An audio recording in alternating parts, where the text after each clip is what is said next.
Guys, welcome to our first podcast. Here we have Zalima, Keith, and I, The Hope.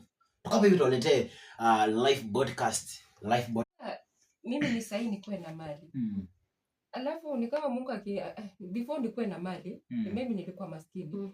Mungu akaona yenyewe huyu mtoto nikimpea mali, anaweza saidia watu, anaweza fanya nini, Alafu ni mlevi umelewa. Si unakataa? Mimi nimelewa. Ndio maana unatembea hivi. Leo umelewa. Unajua nakwambia ni kama nimeonja tu. Mimi unaonja tu. Hakuna kuonja. Mlevi kuna siku atakubali amelewa. Hata utaanza. Hata mimi utamwomba msamaha. Ama nile. Imagine utarudia hadi uombe msamaha na hakuna kitu umefanya. Nimeongea vibaya. Kwani nimefanya nini utaki kuniongeleza? Hiyo masaa kwa mpewa macho ingine, wewe sema tu kila mtu anakuanga na brains zake. Wewe sasa you can imagine kila mtu ako brain zake hivyo. Na huko na wawili, na wawili pia wako brain zao. Nani atakusaidia? At least you will manage those two and at least you can manage.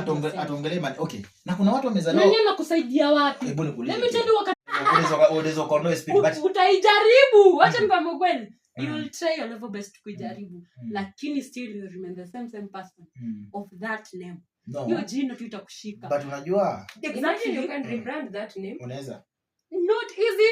Let me tell you something. Ushayona umepatana na mtu amedate in a relationship without anything dealing with marriage for 3 years.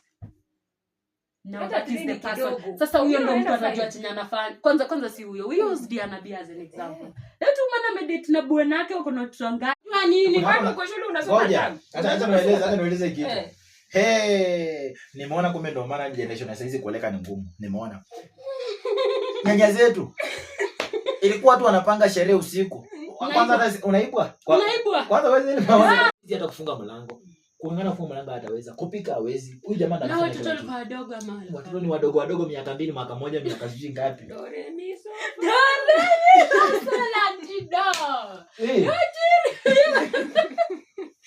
Okay. Mwendaza. Hapana. Lakini amefuata zake. Yeye amefuata mbovu. Hakufuata wazazi. Yeye alifuata mabovu. Alifuata vitu zake. Kuna first born huko watu hapo tu. Lakini first borns majority you need to be mkwe.